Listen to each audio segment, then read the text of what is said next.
নবীজি বলেন তোমরা গোপন শিরিক থেকে বাঁচো, তোমরা গোপন শিরিক থেকে বাঁচো। ক্বালু ওয়া মা শিরকুস সারাইর ইয়া রাসূলুল্লাহ, সাহাবীরা প্রশ্ন করলেন হুজুর গোপন শিরিক কাকে বলে আপনার কাছে জানতে চাই।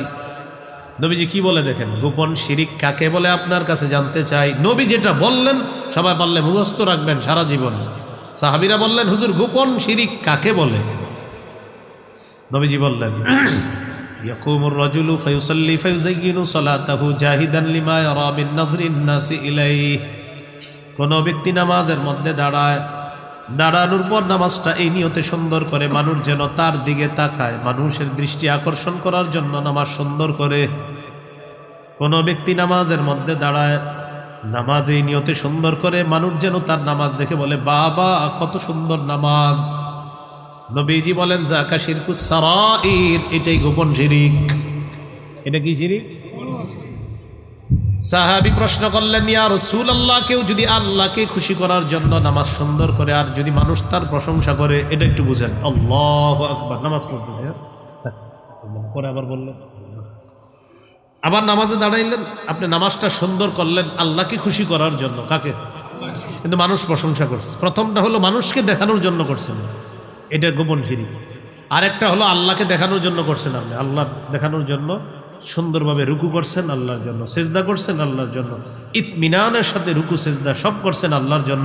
তো মানুষ প্রশংসা করে ফেলছে যে মাশাআল্লাহ এত সুন্দর রুকু সেজদা। সাহাবী বললেন হুজুর এটা কি হবে? নবীজি বললেন এটা গোপন শিরিক হবে না। তিলকা আজিলু বুশরাল মুমিন, এটা মুমিনের জন্য দুনিয়াতে নগদ সুসংবাদ, এটা নগদ সুসংবাদ। তাহলে বদ হজম করবেন না কিন্তু এই জায়গা থেকে যে হুজুর আপনি কইছেন নামাজ সুন্দর করলে মানুষ প্রশংসা করবে, এই জন্য আজকে থেকে নামাজই পড়বো না। বিষয়টা কিন্তু এমন না, পুরাটা আমি বলছি। মানুষকে দেখানোর জন্য সুন্দর করলে গোপন শিরিক, আল্লাহকে খুশি করার জন্য সুন্দর করলে এটা শিরিক না, এটা মানুষ প্রশংসা করলে এটা সুসংবাদ। বুঝে আসছে তো পার্থক্যটা? এবার একটু বলেন, বলেন যে গোপন শিরিক দাজ্জালের চেয়ে ভয়াবহ ফিতনা। গোপন শিরিক কার চেয়ে ভয়াবহ ফিতনা? হাদিসের একটা কিতাব আছে নাম সহিহুত তারগীব, এই কিতাবের 30 নম্বর হাদিস। এই হাদিসের মধ্যে আছে সাহাবায়ে কেরাম বলেন খারাজা আলাইনা নবী সাল্লাল্লাহু আলাইহি ওয়াসাল্লাম ওয়া নাহনু নাতাযাকারুদ দাজ্জাল। নবীজি আমাদের কাছে আসলেন, আমরা দাজ্জাল সম্পর্কে আলোচনা করতেছিলাম।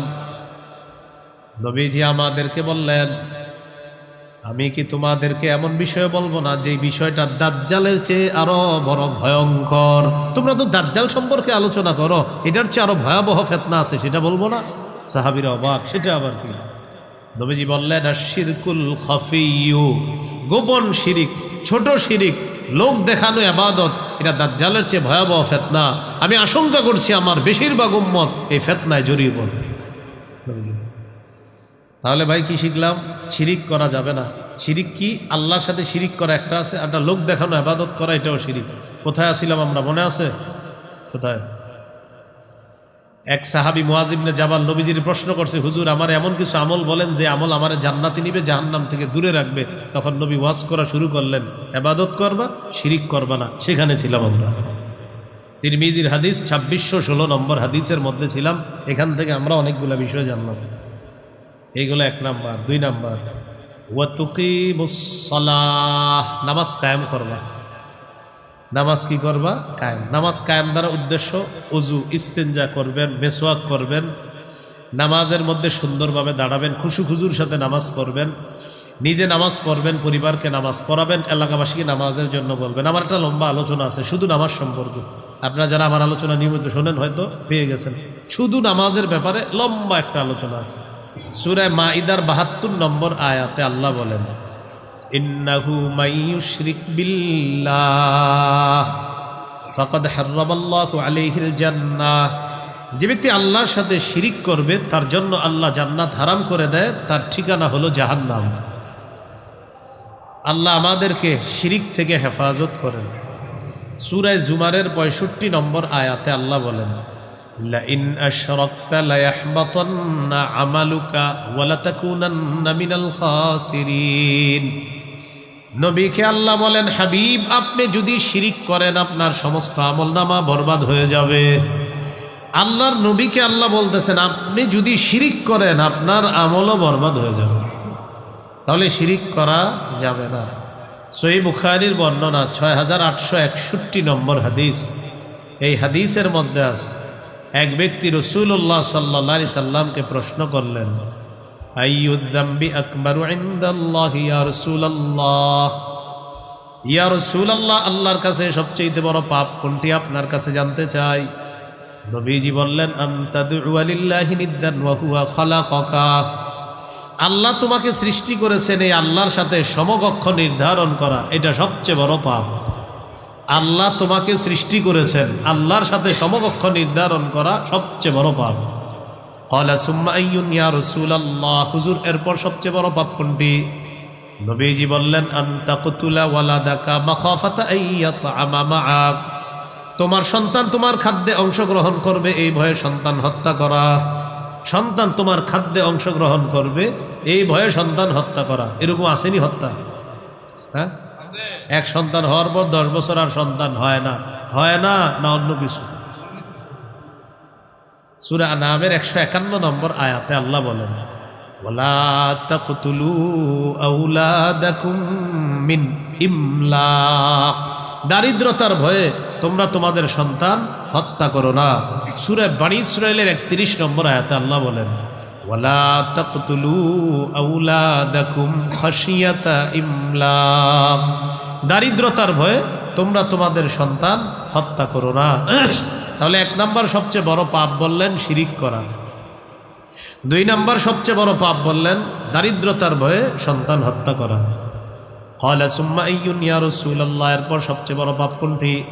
নবীজি বললেন, আন তুজানি বিহালিলাতি জারিকা, তুমি তোমার প্রতিবেশীর স্ত্রীর সাথে ব্যভিচার করা এরপর সবচেয়ে বড় পাপ।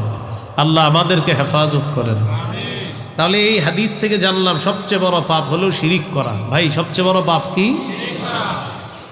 সূরা লুকমানের 13 নম্বর আয়াতে আল্লাহ বলেন, وَإِذْ قَالَ لُقْمَانُ لِابْنِهِ وَهُوَ يَعِظُهُ يَا بُنَيَّ لَا تُشْرِكْ بِاللَّهِ, এই সময়কে স্মরণ করুন যখন লোকমান তার সন্তানকে বললেন, হে প্রিয় সন্তান তুমি আল্লাহর সাথে শিরিক করো না, শিরিক মহা জুলুম, ইন্না শিরকা লা যুলমুন আযীম, শিরিক মহা জুলুম। আমাদের মধ্যে কিছু শিরিক হয়ে যায়, আমাদের মধ্যেও কিছু শিরিক হয়। হুজুর এটা আবার কি? একটু আগে বলেন পরে বলতেছি। বলেন, লোক দেখানো ইবাদত ছোট শিরিক, গোপন শিরিক, রিয়া, লৌকিকতা। লোক দেখানো ইবাদত ছোট শিরিক, গোপন শিরিক। যেমন আজকে কেউ নিয়ত করলেন আমি আজকে 100 রাকাত নফল নামাজ পড়ব, এই নিয়তে যেন অন্যরা দেখে, এই নিয়তে পড়বেন যেন অন্যরা দেখে, এটা লোক দেখানো ইবাদত হয়ে যাবে, এটা করা যাবে না। বুলুগুল মারাম হাদিসের কিতাব 440 নম্বর হাদিস। এই হাদিসের মধ্যে আছে রাসূলুল্লাহ সাল্লাল্লাহু আলাইহি ওয়াসাল্লাম বলেন, ইন্না আখওয়াফা মা আখাফু আলাইকুম আশ-শিরকুল আসগরু আর-রিয়া, নবীজি বলেন আমার ইন্তেকালের পর তোমাদের ব্যাপারে আমার সবচেয়ে বেশি ভয় হয় তোমরা ছোট শিরিকের মধ্যে লিপ্ত হয়ে যাবা। ছোট শিরিক হলো লোক দেখানো ইবাদত করা। আমার ভয় হয় তোমরা ছোট শিরিকে লিপ্ত হয়ে যাবা। সহিহ ইবনে খুজাইমা হাদিসের একটা কিতাব, এই কিতাবের 2 নম্বর খণ্ড 140 নম্বর পৃষ্ঠা। ক্বালা রাসূলুল্লাহ সাল্লাল্লাহু আলাইহি ওয়াসাল্লাম, ইয়্যাকুম ওয়া শিরকাস সারাইর, নবীজি বলেন তোমরা গোপন শিরিক থেকে বাঁচো, তোমরা গোপন শিরিক থেকে বাঁচো। ক্বালু ওয়া মা শিরকুস সারাইর ইয়া রাসূলুল্লাহ, সাহাবীরা প্রশ্ন করলেন হুজুর গোপন শিরিক কাকে বলে আপনার কাছে জানতে চাই। নবীজি কি বলে দেখেন, গোপন শিরিক কাকে বলে আপনার কাছে জানতে চাই। নবী যেটা বললেন সবাই পারলে মুখস্থ রাখবেন সারা জীবন। সাহাবীরা বললেন হুজুর গোপন শিরিক কাকে বলে? নবীজি বললেন, ইয়াকুমুর রাজুলু ফায়ুসাল্লি ফায়ুযায়্যিনু সালাতাহু জাহিদান লিমা ইয়ারা মিন নাযরিন নাসি ইলাইহি, কোন ব্যক্তি নামাজের মধ্যে দাঁড়ায়, দাঁড়ানোর পর নামাজটা এই নিয়তে সুন্দর করে মানুষ যেন তার দিকে তাকায়, মানুষের দৃষ্টি আকর্ষণ করার জন্য নামাজ সুন্দর করে। কোন ব্যক্তি নামাজের মধ্যে দাঁড়ায়, নামাজ এই নিয়তে সুন্দর করে মানুষ যেন তার নামাজ দেখে বলে বাবা কত সুন্দর নামাজ। নবীজি বলেন যাকা শিরকুস সারাইর, এটাই গোপন শিরিক। এটা কি শিরিক? সাহাবী প্রশ্ন করলেন ইয়া রাসূলুল্লাহ, কেউ যদি আল্লাহকে খুশি করার জন্য নামাজ সুন্দর করে আর যদি মানুষ তার প্রশংসা করে, এটা একটু বুঝেন। আল্লাহু আকবার, নামাজ পড়তেছে পরে আবার বললেন, আবার নামাজে দাঁড়াইলেন, আপনি নামাজটা সুন্দর করলেন আল্লাহকে খুশি করার জন্য। কাকে? কিন্তু মানুষ প্রশংসা করছে। প্রথমটা হলো মানুষকে দেখানোর জন্য করছেন, এটা গোপন শিরিক।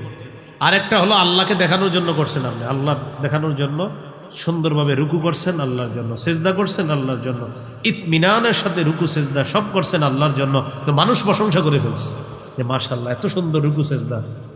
সাহাবী বললেন হুজুর এটা কি হবে? নবীজি বললেন এটা গোপন শিরিক হবে না। তিলকা আজিলু বুশরাল মুমিন, এটা মুমিনের জন্য দুনিয়াতে নগদ সুসংবাদ, এটা নগদ সুসংবাদ। তাহলে বদ হজম করবেন না কিন্তু এই জায়গা থেকে যে হুজুর আপনি কইছেন নামাজ সুন্দর করলে মানুষ প্রশংসা করবে, এই জন্য আজকে থেকে আর নামাজই পড়বো না। বিষয়টা কিন্তু এমন না, পুরাটা আমি বলছি। মানুষকে দেখানোর জন্য সুন্দর করলে গোপন শিরিক, আল্লাহকে খুশি করার জন্য সুন্দর করলে এটা শিরিক না, এটা মানুষ প্রশংসা করলে এটা সুসংবাদ। বুঝে আসছে তো পার্থক্যটা? এবার একটু বলেন যে গোপন শিরিক দাজ্জালের চেয়ে ভয়াবহ ফিতনা। গোপন শিরিক কার চেয়ে ভয়াবহ ফিতনা? হাদিসের একটা কিতাব আছে নাম সহিহুত তারগিব, এই কিতাবের 30 নম্বর হাদিস।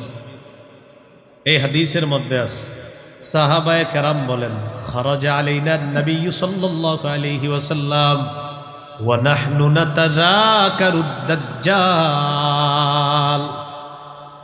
নবীজি আমাদের কাছে আসলেন, আমরা দাজ্জাল সম্পর্কে আলোচনা করতেছিলাম। নবীজি আমাদেরকে বললেন আমি কি তোমাদেরকে এমন বিষয় বলবো না যে বিষয়টা দাজ্জালের চেয়ে আরো বড় ভয়ঙ্কর? তোমরা তো দাজ্জাল সম্পর্কে আলোচনা করো, এটার চেয়ে আরো ভয়াবহ ফিতনা আছে, সেটা বলবো না? সাহাবীরা অবাক, সেটা আবার কি? নবীজি বললেন আশিরকুল খাফিয়্যু, গোপন শিরিক, ছোট শিরিক, লোক দেখানো ইবাদত, এটা দাজ্জালের চেয়ে ভয়াবহ ফিতনা। আমি আশঙ্কা করছি আমার বেশিরভাগ উম্মত এই ফিতনায় জড়িয়ে পড়বে। তাহলে ভাই কি শিখলাম?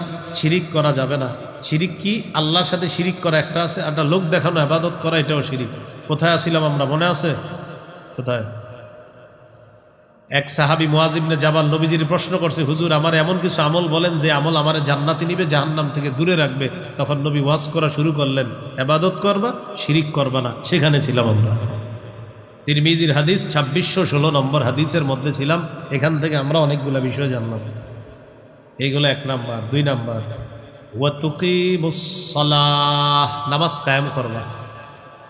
নামাজ কি করবা? কায়েম। নামাজ কায়েম দ্বারা উদ্দেশ্য ওযু, ইস্তেঞ্জা করবেন, মেসওয়াক করবেন, নামাজের মধ্যে সুন্দরভাবে দাঁড়াবেন, খুশুখুজুর সাথে নামাজ পড়বেন, নিজে নামাজ পড়বেন, পরিবারকে নামাজ পড়াবেন, এলাকাবাসীকে নামাজের জন্য বলবেন। আমার একটা লম্বা আলোচনা আছে শুধু নামাজ সম্পর্কে।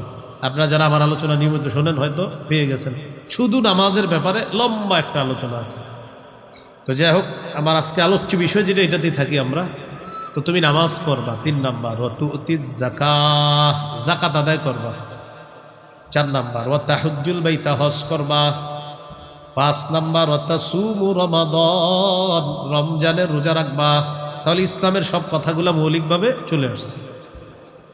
সাহাবীকে এবার বলেন আচ্ছা শোনো, আলা আদুল্লুকা আলা আবওয়াবিল খাইর, আমি কি তোমাকে কল্যাণের দরজা সমূহের কথা বলবো না?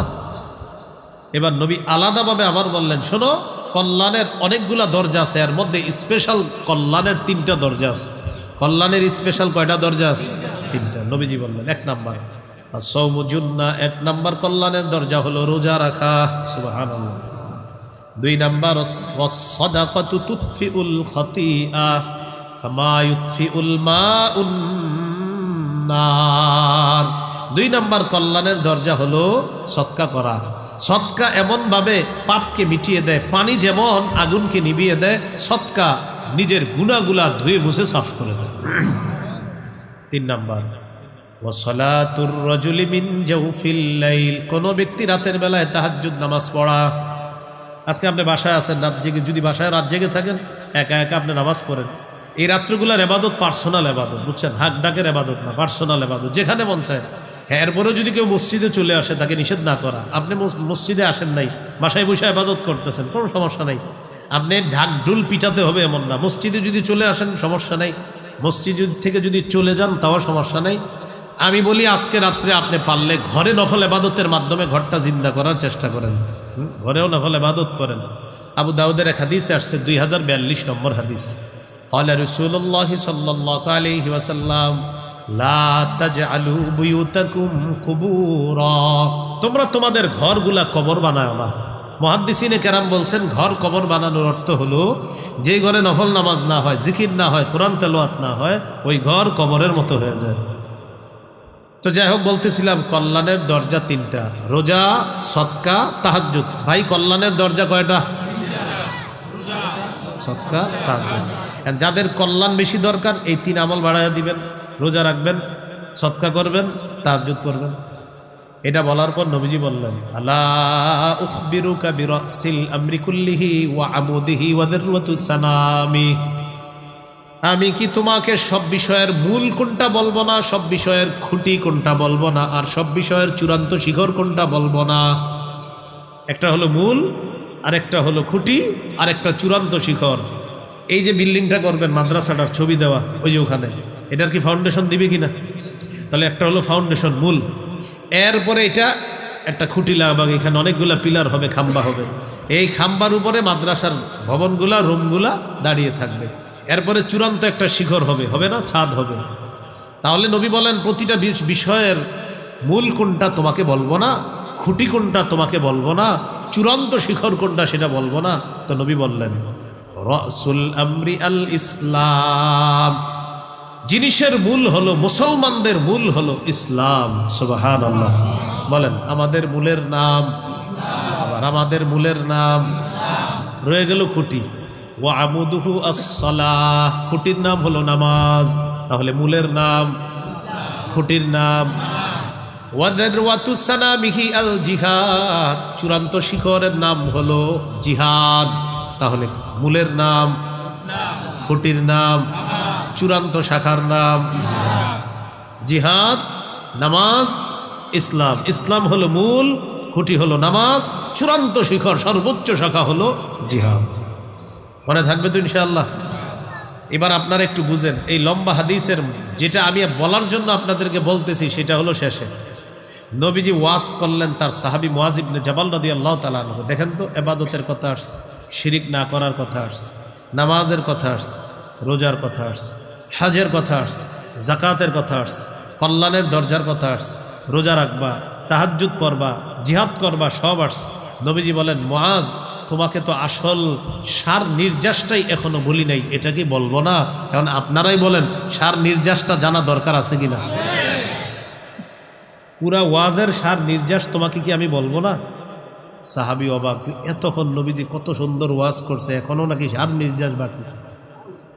এবার নবী বললেন আলা আদুল্লুকা আলা মালাকি যালিকা কুল্লিহি, এই যে তোমাকে এতগুলা কথা বললাম, নামাজের কথা বললাম, ইবাদতের কথা বললাম, শিরিক মুক্ত ইবাদতের কথা বললাম, যাকাতের কথা বললাম, হজের কথা বললাম, তাহাজ্জুদের কথা বললাম, সদকার কথা বললাম, জিহাদের কথা বললাম, ইসলামের কথা বললাম, খুঁটির কথা বললাম, মূল যে বিষয়টা এটা কি তোমাকে বলবো না? আল্লাহ নবী এবার বললেন মুআজ, আখাযা বিলিসানিহি, নবীর জিহ্বাটা ধরে বললেন মুআজ, এই সবগুলার মূল হলো, সবগুলার সার নির্যাস হলো এই জিহ্বা। কি বললাম? সার নির্যাস কি? মুআজ ইবনে জাবাল অবাক হয়ে গেল, হুজুর জিহ্বার সাথে এগুলার কি সম্পর্ক? নবীজি বললেন এটা ঠিক রাখবা সব ঠিক থাকবে, এটা ঠিক রাখবা সব ঠিক থাকবে। তাহলে জিহ্বাটা ঠিক রাখলে সব ঠিক। যেমন আপনি রাতে তাহাজ্জুদ পড়েন, 3টা বাজে উঠে ডেলি তাহাজ্জুদ করেন, আপনার বন্ধুর সাথে আপনি ডেলি রাস্তায় হাঁটেন, তো বন্ধুরে বললেন তোমার বিড়ালটা 3টা বাজে এত ডিস্টার্ব করে, একদিন কইছেন তো, বলার পরে বলতেছে 3টায়, পরের দিন আবার বলে এই বেটা তোর বিড়াল 3টায় এত ডিস্টার্ব করে। আরেক বন্ধু বলতেছে আচ্ছা ডেলি 3টায় কেন ডিস্টার্ব করে বিড়াল? তো বলে কি ওই যে তাহাজ্জুদ পড়তে উঠি তো আমি 3টায়, এই জন্য। মানে ওনার উদ্দেশ্য হলো ওনারে জিজ্ঞাসা করবে বিড়াল 3টায় কেন ওঠে, তো উনি বলবে আমি তাহাজ্জুদ পড়ি। এই যে জিহ্বা দিয়ে বলে ফেললো সব শেষ। জিহ্বা দিয়ে বলছে উদ্দেশ্য কি, আমি যে তাহাজ্জুদ করি এটা তোমারে বলার অনেক চেষ্টা করতেছি, ডেইলি বিড়ালের কথা বলি, তুই একদিনও কেন জিজ্ঞাসা করস না যে 3টায় বিড়ালটা কেন ওঠে, তো আমি যাতে বলি যে আমি 3টায় তাহাজ্জুদ পড়ি, তো ওই সময় দেখি বিড়ালটা ডিস্টার্ব করে। তো দেখেন আপনি আপনার ইবাদত বন্দেগী এটার মাধ্যমে শেষ করে দিয়েন না, আল্লাহ হেফাজত করুন। তো আবার পিছনের আলোচনায় চলে আসেন। রোজা ঢাল, এটা ছিদ্র হয় কয় অপরাধে? হ্যাঁ, 1 নাম্বার মিথ্যা বলা, 2 নাম্বার গীবত। মিথ্যা গীবত হয় কি দিয়ে? মাশাআল্লাহ, কি দিয়ে? জিহ্বা দিয়ে। এবার সাহাবী বললেন নবীজিকে, ইন্না লামুআখাযুনা বিমা নাতাকাল্লামু বিহি ইয়া রাসূলুল্লাহ, হুজুর জিহ্বার কারণেও কি আল্লাহ আমাদেরকে পাকড়াও করবে?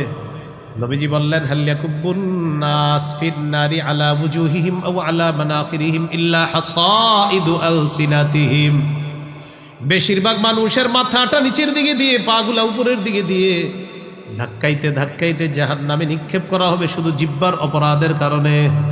তাহলে বলেন তো বেশিরভাগ মানুষ জাহান্নামে যাবে কোন অঙ্গের অপরাধে? রোজা ছিদ্র হয় কয় অপরাধে? 1 নাম্বার মিথ্যা, মিথ্যা। 2 নাম্বার মিথ্যা গীবত কি দিয়ে বলা হয়? জিহ্বার কারণে বেশিরভাগ মানুষ কোথায় যায়?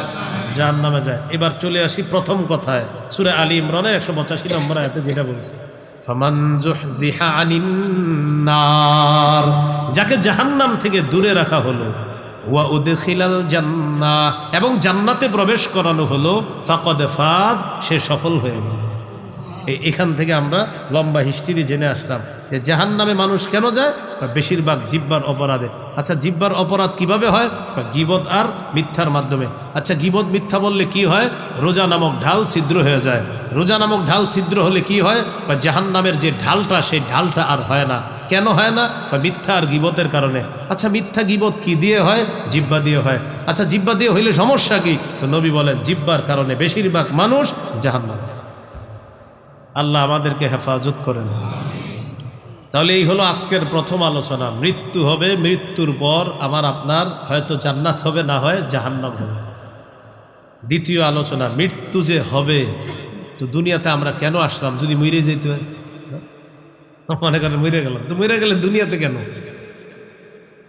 এই প্রশ্নটা নিজে নিজেরা রাখবেন। আচ্ছা, আমি মারা যাব, তাহলে আমি কেন আসলাম?